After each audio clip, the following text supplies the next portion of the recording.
Est-ce que vous allez bien? Oui. Il fait bon ici, c'est agréable et je suis heureux de pouvoir présider cette première partie du culte avec vous. Et on vous invite à chanter un premier chant parce que le thème du jour, c'est la transfiguration, la lumière. Et donc il se trouve que dans nos répertoires, il y a beaucoup de chants qui parlent de la lumière. Alors nous allons avoir notre dose de lumière ce matin. Et j'espère que cette lumière, même s'il y a un peu de brouillard dehors, c'est très joli pour les photographes ça, j'espère que cette lumière pénètre aussi dans vos cœurs. C'est ça l'essentiel, je crois, et c'est ça l'objectif aussi de nos cultes, c'est que nous puissions nous ressourcer et que cette lumière divine qui est venue sur terre puisse nous rejoindre et nous éclairer, des fois dans nos misères, dans nos difficultés, mais aussi dans nos joies. Amen. Je vous invite à vous lever et on chante ensemble « Dieu de lumière, nous voulons te louer. Dieu de lumière, nous voulons te chanter de tout notre cœur. »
Grâce incomparable qui nous rend la vie. Oh, Dieu de lumière, nous voulons te louer et de tout notre cœur te chanter. Tu as créé les cieux et la terre. Oh, Dieu de lumière, nous voulons t'élever et dans nos vies entières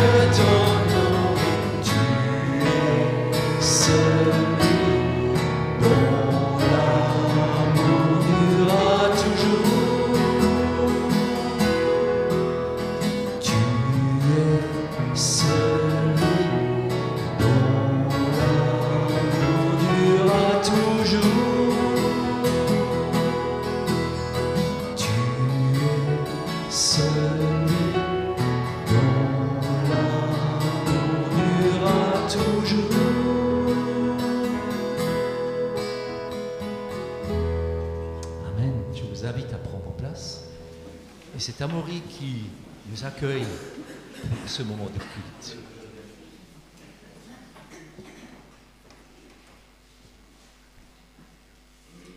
Alors en écoutant Pierre, j'improvise quelque peu et en voyant et en remarquant avec lui, nous tous, cette brume extérieure, j'aimerais vous lire ce passage, ce verset-là qui m'est venu. Il est écrit en Ésaïe 60, « Brille de mille feux, car la lumière se lève pour toi. La gloire du Seigneur t'éclaire comme le soleil levant. L'obscurité couvre la terre. La nuit, la brume enveloppe les peuples. Mais toi, le Seigneur t'éclaire comme le soleil qui se lève. Chers frères et sœurs en Christ, bienvenue dans la maison du Seigneur, bienvenue pour ce temps, avec donc en ce dimanche ce récit, ce thème, cette image de la transfiguration du Christ rayonnant de lumière dans notre vie, dans votre vie. Aujourd'hui, c'est un jour marqué, marquant pour aussi un repas qui viendra, je l'espère, pour beaucoup d'entre vous, tout du moins, éclairer cette journée et vous apporter la joie de la fraternité, la joie de quelque chose de bon à vivre et à partager.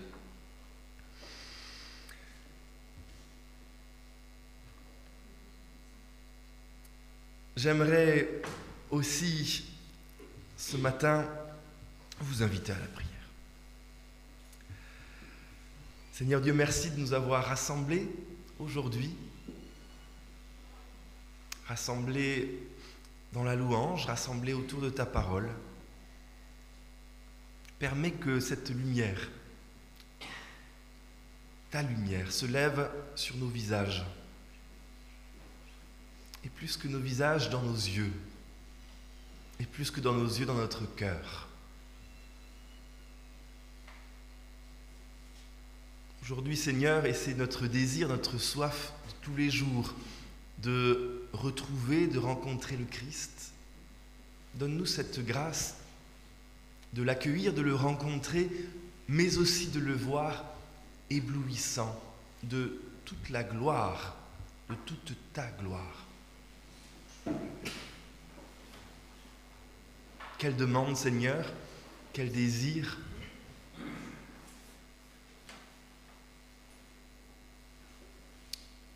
Et nous te le formulons.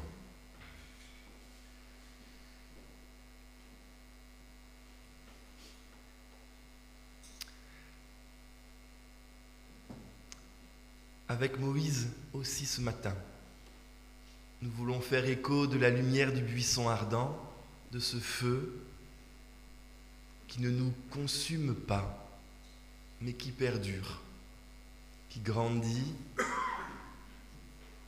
qui purifie et qui nous porte.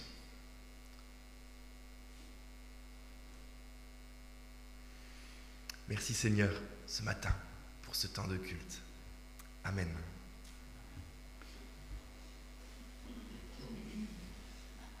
Et nous allons poursuivre avec ce deuxième chant, « Lumière du monde venue dans l'obscurité ». Alors, ne soyez pas timides. Alors, c'est peut-être des chants que tout le monde ne connaît pas forcément parfaitement, mais dès lors que vous avez capté la mélodie, laissez s'ouvrir vos cœurs, laissez monter vos voix vers ce Dieu qui nous veut que du bien. Lumière du monde, et me voici pour te louer. Me voici pour te bénir, Seigneur. Et je vous invite à vous lever.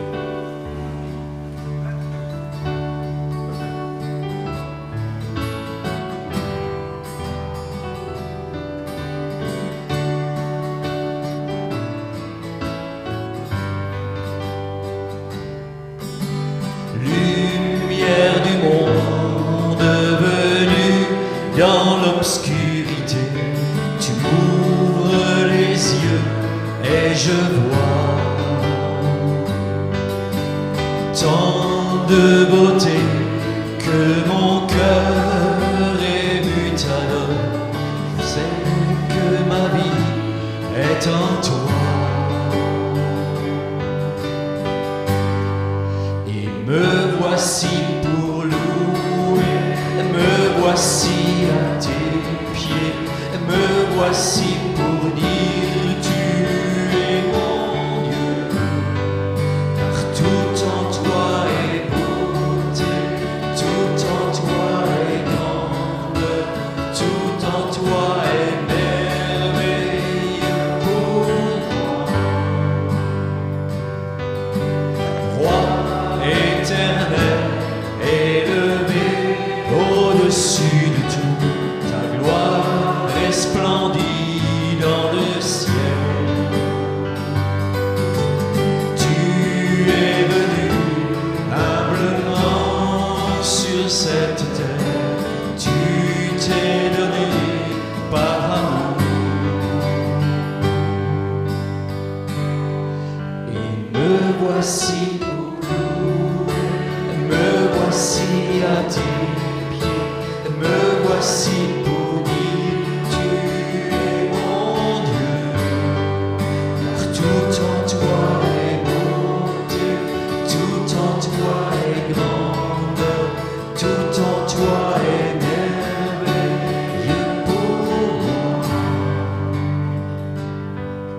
Je ne pourrais imaginer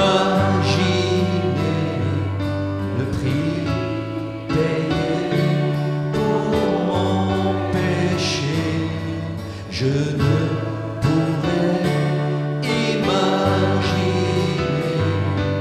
le prix payé pour mon péché.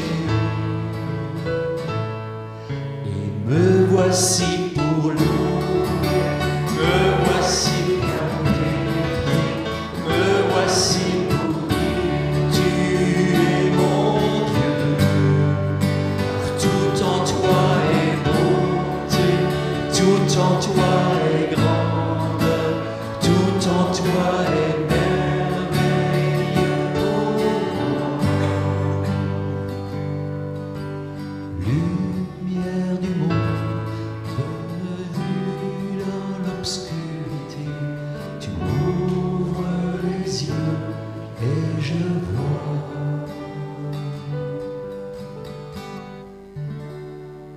Je vous invite à prendre place.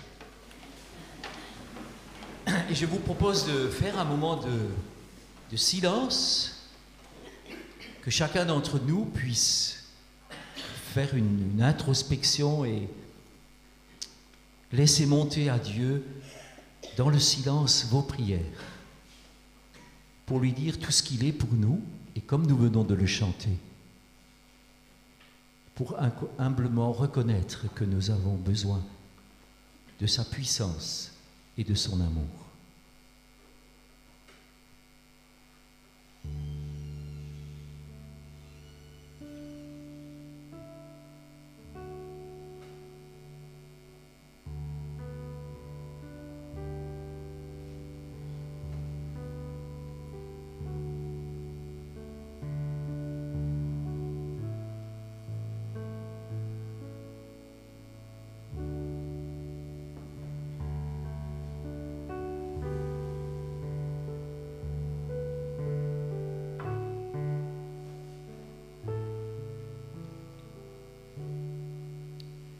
Seigneur, tu es venu parmi nous, à Noël, nous venons de le fêter.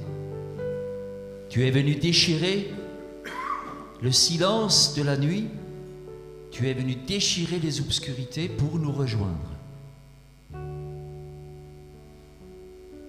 Seigneur, je reconnais que tu es mon Dieu, mon Père, que Jésus est mon frère, mon ami, celui qui chemine avec moi tous les jours.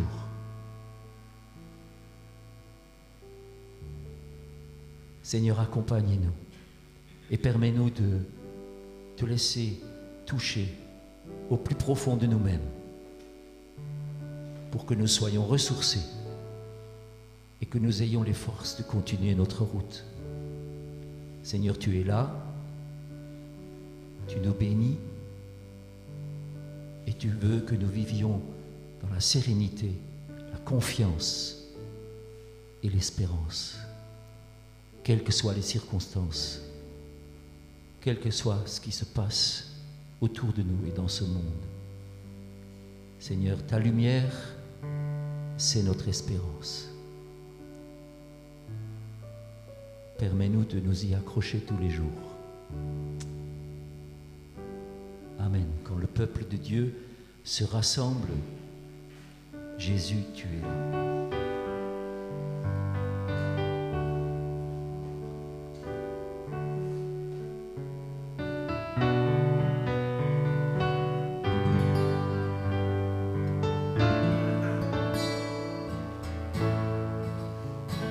Quand le peuple de Dieu, les quatre coins de l'horizon, quand le peuple de Dieu se rassemble en ton nom, quand les cœurs s'ouvrent et que les mains se tendent, quand nos âmes soupirent à t'entendre, assoiffé de toi. Jésus, tu es là. Jésus, tu es là. Jésus, tu es là. Jésus, tu es là.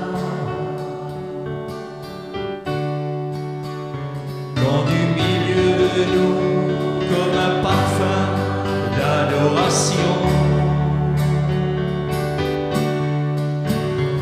s'élèvent nos voix pour chanter et louer ton nom.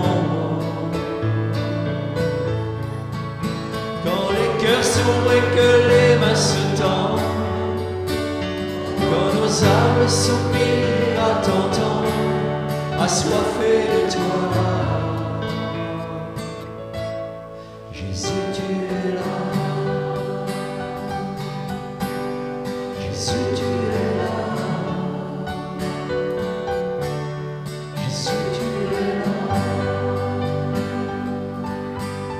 Jésus, tu es là.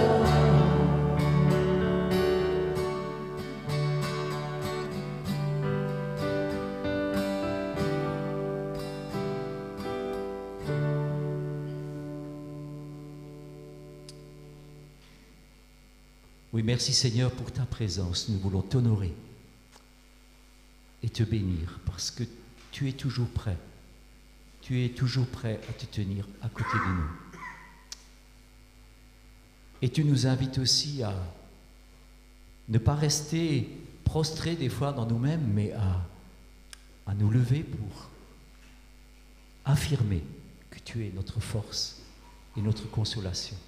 Et c'est une richesse que de pouvoir le faire aussi en Église, en assemblée, devant Dieu, affirmer ensemble, oui Seigneur, tu es notre force, tu es notre consolateur. Et je vous invite à vous lever pour chanter mon ancre et ma voile. Dieu, tu es ma force, ma consolation, une lampe devant mes pas.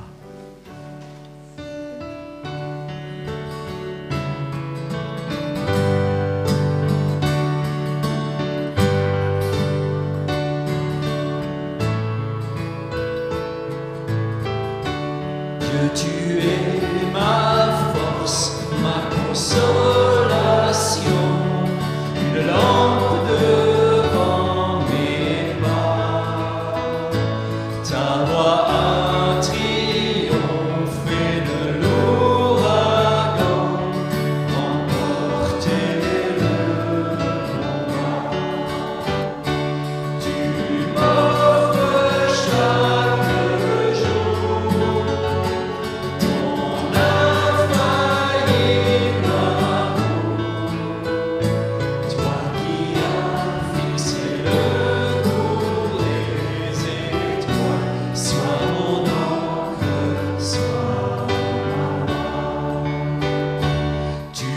dans mes ailes pour toucher les cieux, protégé par ta main.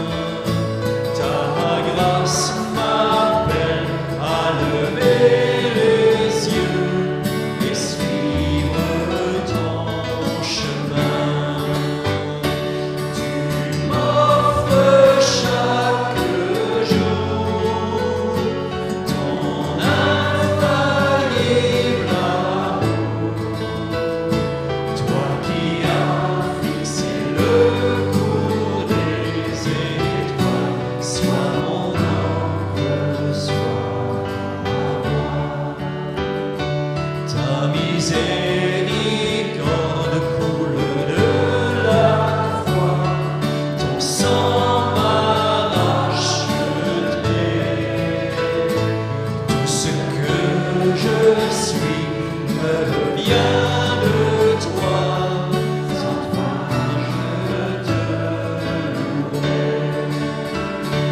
Tu m'offres chaque jour ton infaillible amour, toi qui as fixé le cours des étoiles, sois mon ancre, sois ma voix. Tu m'offres chaque jour, tu m'offres chaque jour ton infaillible amour, toi qui as fixé le cours des étoiles, sois mon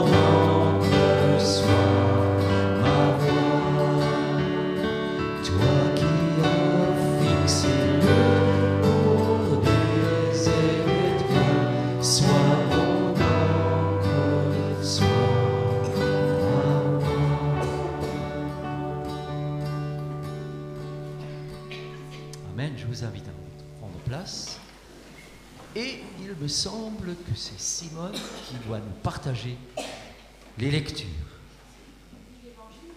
L'Évangile. Oui. Oui, oui, oui, oui.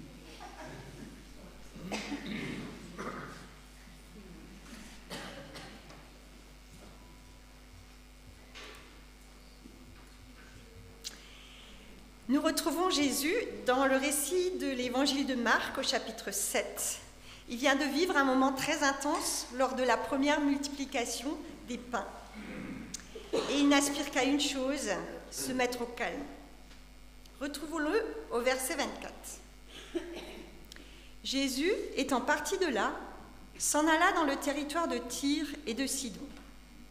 Il entra dans une maison, désirant que personne ne le sache. Mais il ne put rester caché, car une femme, dont la fille était possédée d'un esprit impur, entendit parler de lui et vint se jeter à ses pieds.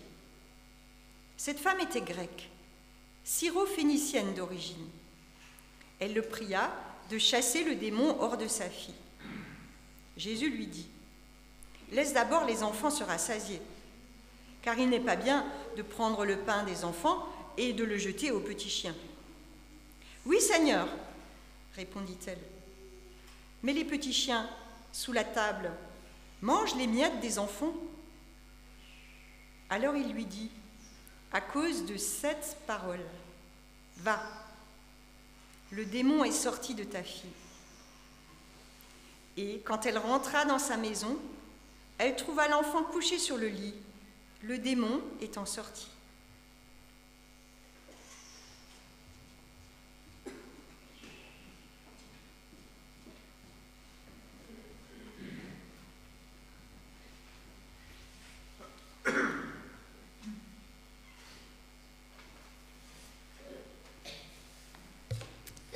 Alors vous avez remarqué, j'imagine, pour ce message, je suis allé au-delà du dimanche de la Transfiguration et j'en suis resté au dimanche des bouchées à la reine, qui est quand même aussi un sacré dimanche pour notre communauté. Et sur ce thème, sur cette belle vision, réconfortante vision d'une belle assiette de bouchées à la reine, et puis parce que ça nous était donné cette semaine, ce passage de Marc 7 qui nous a accompagnés notamment à l'étude biblique et qui nous a, je pense, bien marqués. J'aimerais vous partager et avancer avec vous tous ce matin. Chers amis, les bouchées à la reine ou ce bon repas que vous prendrez à la maison si vous n'y êtes pas là-bas au foyer. C'est en tout cas aujourd'hui pour moi la joie de partager un bon repas ensemble. Pour célébrer l'amitié, nos liens de toujours. Pour vous et puis pour moi, ce toujours, au bout de ces... ça commence à être quelques belles années avec vous, je commence aussi à l'assumer ce toujours. Ces liens de toujours parce que, habitant du quartier, de Grafenstaden ou juste un peu plus loin. Ces bouchées à la reine, c'est la joie de partager un temps de fête où se manifeste dans l'abondance d'une belle assiette, bien préparée, ou même devrais-je dire si bien préparée par Olivier, il s'y manifeste cette autre abondance, celle vécue à différents temps et à différentes manières dans notre vie paroissiale tout au long de l'année. En mangeant ensemble aujourd'hui, l'on vient un peu couronner donc tout un heureux vécu. Et c'est beau ça. Ces bouchées à la reine, c'est aussi la joie de dire quelque chose de plus spirituel encore. Vous le savez, ce repas final. Et quand je dis final, c'est bien tout à la fin, quand au bout de ce temps dans lequel nous marchons, apprenons, vieillissons et ouvrons les yeux sur le Père Céleste, nous serons là devant cette table dressée, nous est-il dit et promis dans la parole biblique. Plus belle des visions, plus beau des signes donnés, voulus dans la Bible par le Christ lui-même et son dernier repas, rappelez-vous. repas d'abondance, repas d'éternité, repas d'un pain qui nourrit et donne communion et vie véritable, au-delà du temps. Et nous voulons ne faire qu'une seule bouchée de ce temps-là, de ce repas-là. En ce dimanche, donc, j'aimerais que ce repas que nous serons amenés, pour beaucoup ici, à partager, nous éclaire, plus que nous remplisse l'estomac d'ailleurs, ou tout du moins révèle cette lumière que nous avons pu partager et qui nous attend là, toujours et encore. Aussi, j'aimerais que ce repas puisse être éclairé par un épisode de la vie de Jésus, et vous l'avez entendu, cet épisode, avec la présence et l'œuvre d'une femme grecque, syrophénicienne. Rien que cela. La beauté de ce texte, de cet évangile que vous avez entendu, qui n'est à proprement pas un texte relatif à un vrai repas pris ensemble, mais ce texte, la beauté de ce texte est beau. Ce texte est beau parce qu'il nous pose cette question: avec qui, pour qui et aux côtés de qui tu vas partager ton repas, ton pain. Et c'est d'ailleurs une question que l'on s'est bien posée avec Yvette hier après-midi, quand tout était installé et quand il fallait faire les petites listes pour qui s'assoit où dans notre belle salle. Le plan de table de cette heureuse centaine de convives. Avec qui, aux côtés de qui. Le but d'un repas n'est pas forcément de se goinfrer seul à pleines dents, mais il est de l'ordre du partage, des retrouvailles, de la rencontre. L'on parle dans ce récit d'une table, mais elle reste un peu particulière, cette table, dans ce récit d'évangile. Elle est imaginée. Et imaginée à un moment donné particulier de la vie de Jésus. Avec les disciples et une foule nombreuse, ils viennent de partager un repas surprenant, bien concret, une multiplication des pains sur une colline de terre d'Israël. Un repas d'abondance, même de surabondance, il y aura même des restes. Pour être précis, 12 paniers. Pourquoi 12 ? Pour toutes celles et tous ceux des 12 tribus d'Israël qui n'ont pas pu être là à ce moment donné. Et pour qui cette nourriture, ce pain de vie, ce pain du cœur, ce pain d'enseignement est aussi destiné. Mais voilà, il n'y a pas que la terre d'Israël et celles et ceux qui y vivent, y sont originaires, qui ont faim. Toute la terre, tous les peuples, tous les cœurs ont faim, au-delà donc du cercle attendu, du cercle connu, du cercle reconnu. Avec qui mange-t-on le repas du pain de vie? Pour les amoureux de la Bible, peut-être, ici présents, nombreux, vous savez que cet événement de la multiplication est devenu double. Il y a eu donc cette première multiplication des pains qui nourrit donc 5000 hommes en territoire juif avec 12 paniers de restes. Le nombre d'Israël, 12. Et une seconde multiplication donc va avoir lieu, un chapitre plus loin, qui va nourrir 4000 hommes. Nous sommes en territoire étranger, païen, est-il écrit, et cette fois-ci, 7 paniers de restes, 7, le chiffre de la création du monde. Et entre ces deux événements, que s'est-il passé entre ces deux repas? Il s'est passé donc quelque chose d'une rencontre où s'est posée la question pour cette mère et pour Jésus, mais qui pour ce repas que tu offres, pour ce pain que tu donnes? Qui à tes côtés? Qui à ta table? Alors revenons un peu plus encore à cette rencontre. Jésus donc s'avance en territoire païen, trouve refuge dans une maison, oui, et la nouvelle se répand, malgré lui, il voulait y rester caché. Il vient d'Israël, dans lequel il a manifesté aux yeux, au cœur et à l'estomac de tous l'advenue d'un pain qui rassasie et qui leur est promis. Survient alors une femme étrangère qui vient à sa rencontre, seule, dans la maison qu'il occupe, allant ainsi à l'encontre des conventions de l'époque, et elle intercède auprès de lui pour sa fille, elle le supplie. Elle sait que Jésus a le pouvoir de donner vie, de redonner vie, de guérir.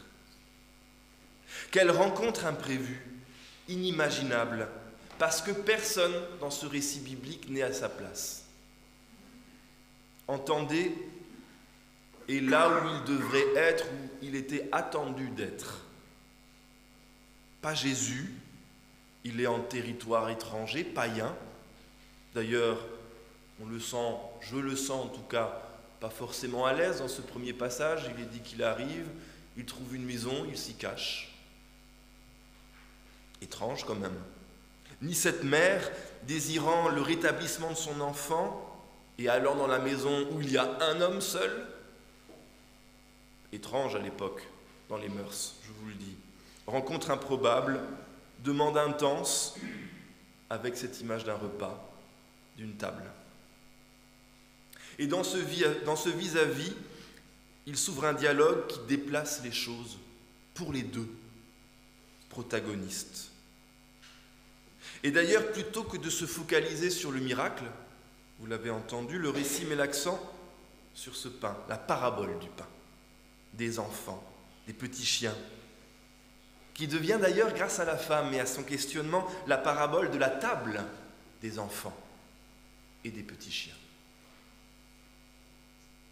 Ainsi, si Jésus semble poser la question « Avec qui et quoi peux-tu manger ?», la femme va lui répondre, et c'est peut-être le cœur de ce que nous voulons recevoir ce matin, « Mais pourra-t-on manger ensemble, en même temps ?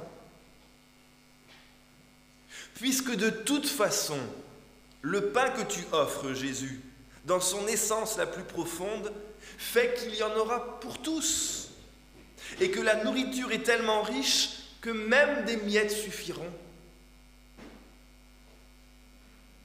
Pourra-t-on manger ensemble, en même temps ? Elle avait tout saisi, cette dame, cette mère, marquée, pris aux tripes par le mal-être de sa fille. Elle avait tout saisi et elle a pu le dire. Le dire avec une sagesse, une finesse tellement remarquable. Et c'est là où tout bascule. Jésus, je le vois dérouté, le reconnaîtra, la reconnaîtra, et il dira, à cause de ta parole, à cause de ta vision, à cause de ce que tu as saisi et su voir, et su défendre, mettre en avant, ton enfant est guéri. Et je me permettrai d'ajouter, et dans quelque temps, la multiplication du pain se fera même en terre inconnue, étrangère, la terre des nations. Et il y aura de la surabondance, 7 paniers, pour toute la création. Au final, l'enjeu n'est donc pas tant de manger que d'être ensemble. Plus encore, pour le dire plus finement, faire table ensemble. Avec celles et ceux qui nous paraissent parfois au-delà du connu, au-delà des frontières attendues. Nous y voici donc dans ce repas du cœur, dans ce repas de l'âme, dans ce repas de pain de vie donné par le Christ qui a pris la dimension du monde, où il ne faut pas chercher un trop-plein ou un calcul, mais au contraire, où même le partage des miettes prenne sens, et où finalement nos manques deviennent lieu et temps de de révélation. Alors que ce repas de boucher à la reine soit marqué par ces ingrédients-là de cet évangile. Amen.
Toujours dans cet esprit de lumière, nous vous invitons à chanter suite à cette mélodie, qui est d'ailleurs la mélodie de ce prochain chant. Père des Lumières, tu prends plaisir en tes enfants.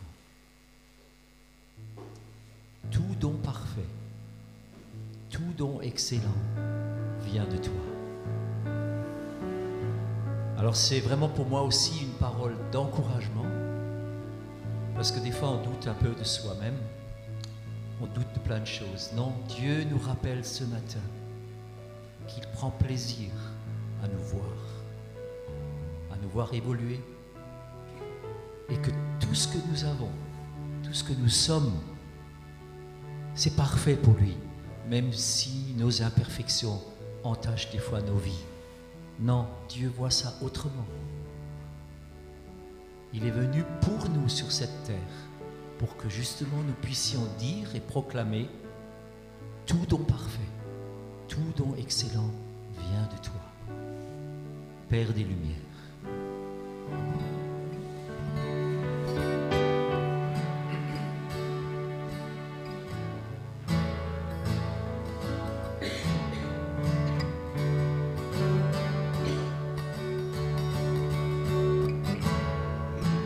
Père des Lumières, tu prends plaisir en tes enfants.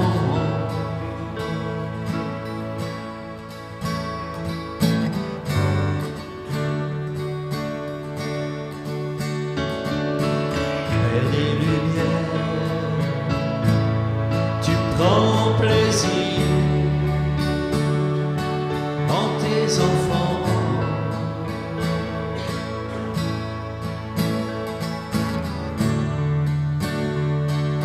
Tout don parfait, tout don excellent vient de toi. Tout don parfait, tout don excellent vient de toi. Tout don parfait, tout don excellent vient de toi. Père des Lumières.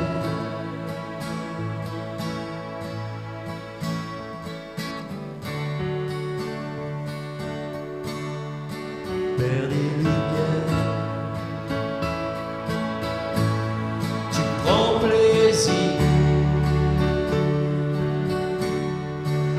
en tes enfants.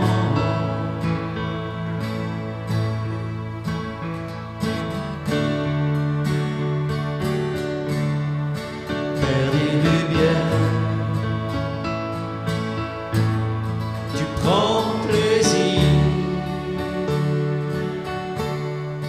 en tes enfants.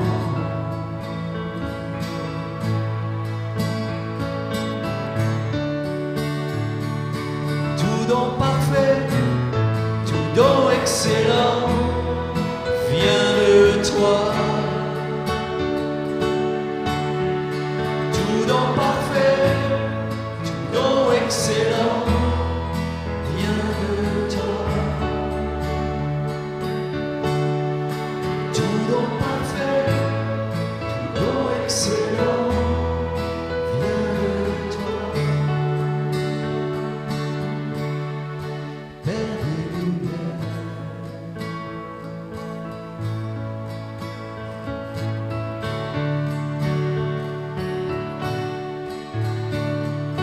Père des lumières,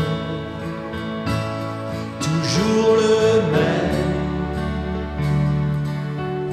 tu ne changes pas.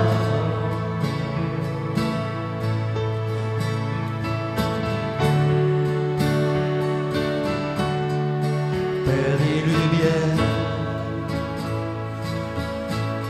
toujours le même, tu ne changes pas.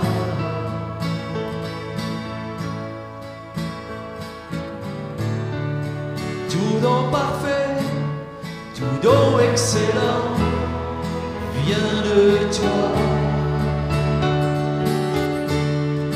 Tout don parfait, tout don excellent vient de toi.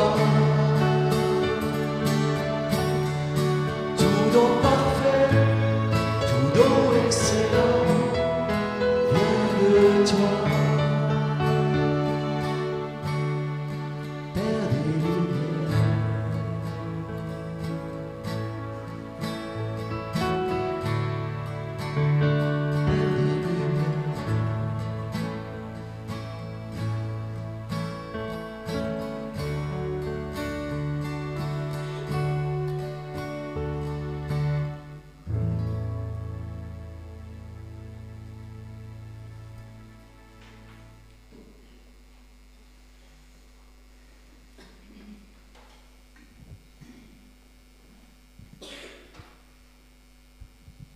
J'aimerais vous inviter à la prière d'intercession.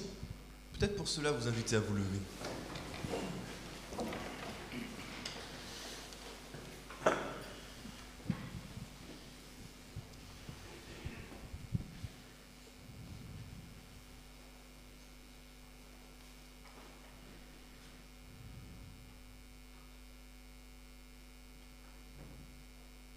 Seigneur Dieu, aujourd'hui avec cet évangile,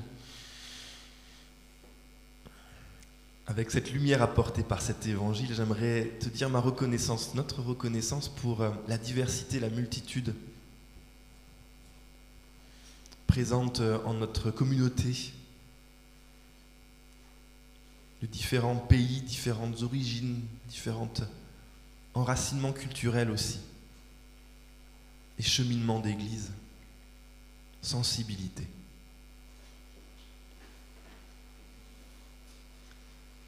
Et tu nous vois tous à ta table. Et nous avons faim de ce pain de vie, tous et toutes ici.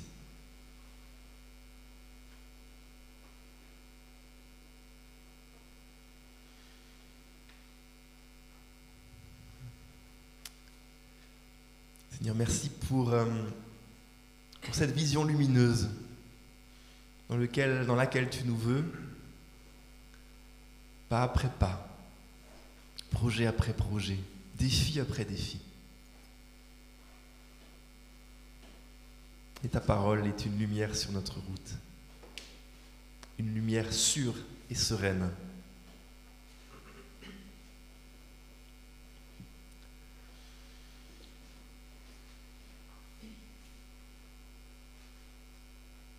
Seigneur, je veux te remettre ces projets qui nous animent tous et toutes.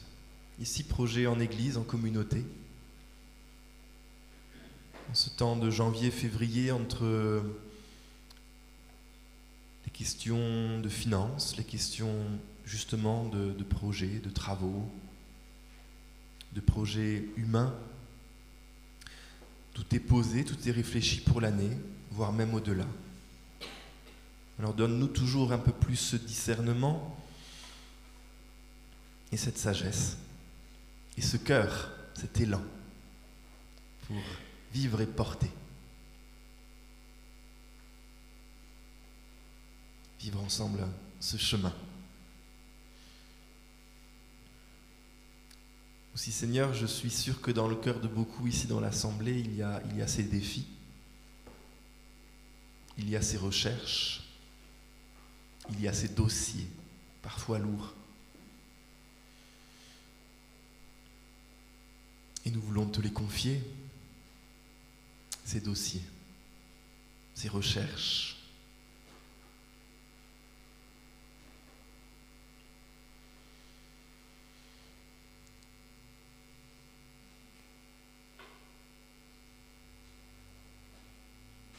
Seigneur, ce qui a nourri et peut-être amené cette mère auprès de Jésus, c'était le souci, l'amour pour sa fille, son enfant. Seigneur, aujourd'hui, nous voulons te remettre à toutes celles et tous ceux que nous aimons et qui ont besoin d'aide.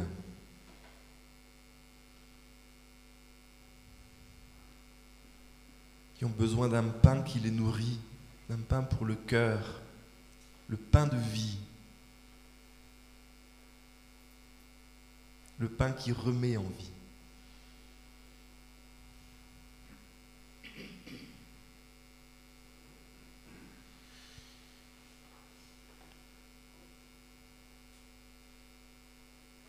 Nous voulons te confier, Seigneur, très concrètement le week-end prochain, avec cet enjeu des élections, et te confions le conseil presbytéral.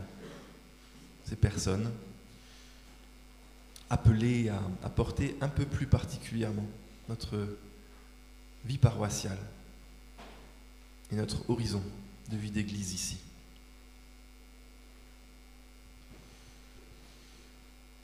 Seigneur, il y a tant d'autres enjeux, tant d'autres réalités, à l'échelle du monde, bien sûr, à l'échelle des nations. Tu sais ce qui nous met en crainte.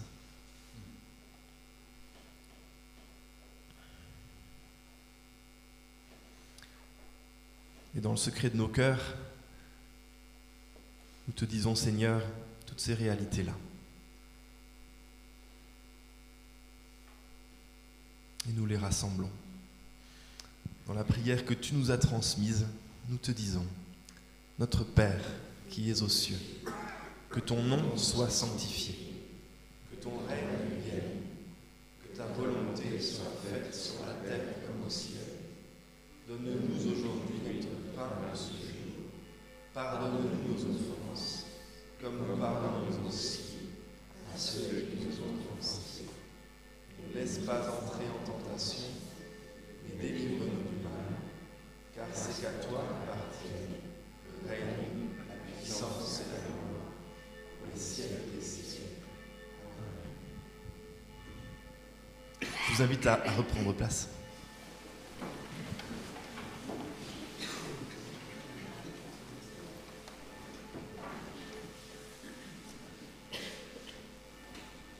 Alors, chers tous, certains vont préparer un peu la salle. Merci à vous de préparer l'apéro à venir, notamment, et que tout soit bien ouvert pour chacun.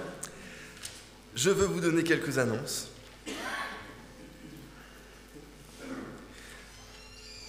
Alors, il reste quelques places. 1, 2, 3, 4. Si vous voulez partager ce repas, que vous le découvrez à présent, vous pouvez bien sûr vous rajouter.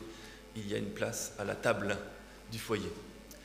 Il y a également une place pour l'offrande à présent. Merci pour votre générosité. On m'a fait un petit signe, c'était amusant. Alors, quelques annonces. Mardi 30 janvier à 14h30 sera annoncé l'évangile de la résurrection à la famille de Madame Anne Pichard, qui nous a quittés. Mercredi 31 janvier, ce sont les délégués des 3 paroisses, d'Ilkirch, de Plopsheim et de Grafenstaden, qui se retrouveront pour une assemblée consistoriale en vue, toujours dans ces préparations pour cette année 2024. Également, vous partagez que le samedi 3 février, le groupe de jeunes va se retrouver aux alentours de 18h, 18h30 pour une soirée bien animée comme à chaque fois. Et puis donc ce dimanche 4 février, les élections avec un bureau d'élection qui sera ouvert de 9h à 13h, mis entre parenthèses lors du culte, bien sûr pour vivre le culte, et donc qui réouvrira à 11h30, donc de 10h30 à 11h30. Le bureau est fermé et rouvrira donc à 11h30. Merci pour ce signe, ce soutien, ce signe d'intérêt et ce soutien pour notre vie concrète de paroisse et pour cette équipe du Conseil presbytéral.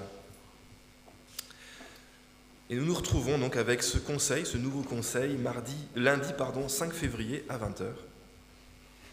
Peut-être déjà l'annoncer aussi. Merci pour votre générosité. Voilà pour ces quelques annonces. Apéro, une place encore donc au repas si vous avez à cœur de vous joindre à nous. Et j'ai rien oublié, je crois que c'est bon. Merci pour votre présence et pour ce moment de culte. Nous allons encore chanter un avant-dernier chant avant la bénédiction. Et je voudrais aussi vous faire une annonce. Quand vous sortez de ce lieu de culte tout à l'heure, vous lèverez vos yeux vers le campanile ou le clocher et vous allez voir qu'il y a une petite planche qui dépasse au niveau de la deuxième fenêtre en haut. Alors, soit je vous le dis tout de suite, ou je vous laisse un peu sur votre faim pour savoir qu'est-ce qui a bien pu se passer là-haut. Mais je vais vous le dire tout de suite. Vendredi après-midi, à quelques-uns, nous avons installé un nichoir pour une chouette effraie. Donc on a enlevé la fenêtre et on a mis à l'intérieur du clocher un nichoir en place avec une petite planche pour que la chouette puisse venir se poser avant de rentrer dans le trou.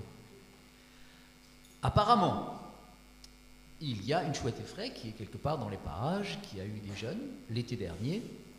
Et l'idée, c'est de pérenniser la présence de cette chouette effraie ici, autour de l'église, et plus particulièrement dans le clocher. Comme vous le savez, dans nos villages, dans le temps, il y avait toujours une chouette effraie, soit dans une grange, soit dans un clocher. Alors, si jamais cette opération réussit, alors là, Grafenstaden va être en haut du top 10 des clochers avec une chouette effraie. Sachez quand même que cette chouette effraie, normalement, s'occupe de tout ce qui est rongeurs et autres campagnols qui traînent un peu dans nos jardins et qui pullulent des fois, n'est-ce pas? Et c'est aussi des grands rongeurs, vous savez, ceux qui ont une longue queue comme ça et qui courent un peu partout. Normalement, elle s'en charge. Donc, merci Seigneur pour cet animal qui existe, qui vit là dans notre espace, pourvu que ça marche. On vous en dira plus bientôt. Je suivrai mon Seigneur et mon Sauveur sans jamais m'éloigner de ses pas.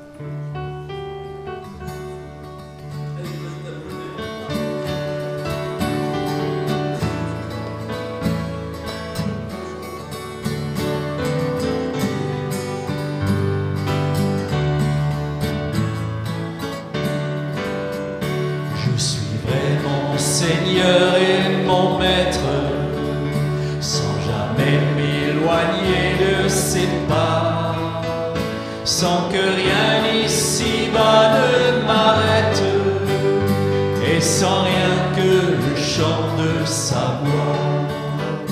Je vivrai de bonheur et de grâce, de l'amour que son cœur m'a donné, et que rien ici-bas ne l'efface. C'est le vœu de mon âme assoiffée. Un seul instant auprès de toi vaut bien les heures et la route. Tout pour autant que ce soit toi qui m'accompagne au parvis de ta joie. Je suivrai mon Seigneur et mon Maître, sans jamais m'éloigner de ses pas, sans que rien ici-bas ne l'arrête, et sans rien que le chant de sa voix. Je vivrai de bonheur et de grâce, de l'amour que son cœur m'a donné, et que rien ici-bas ne l'efface. C'est le vœu de mon âme assoiffée. Un seul instant auprès de toi, pour bien les heures et la route, tout pour autant que ce soit toi qui m'accompagne au parvis de ta joie. Je suivrai mon Seigneur et mon Maître, sans jamais m'éloigner de ses pas, sans rien ici-bas ne m'arrête, et sans rien que le chant de sa voix, et sans rien que le chant de sa voix, et sans rien que le chant de sa voix.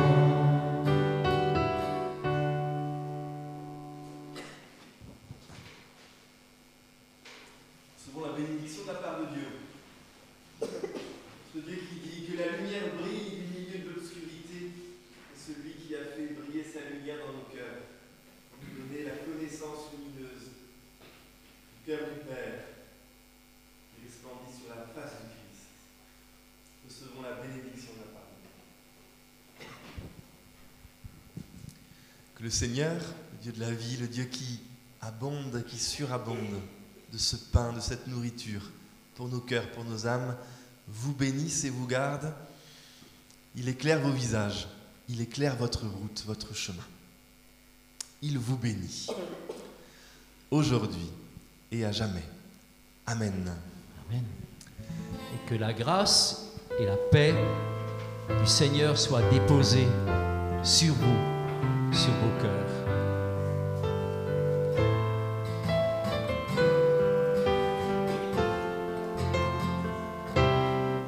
Que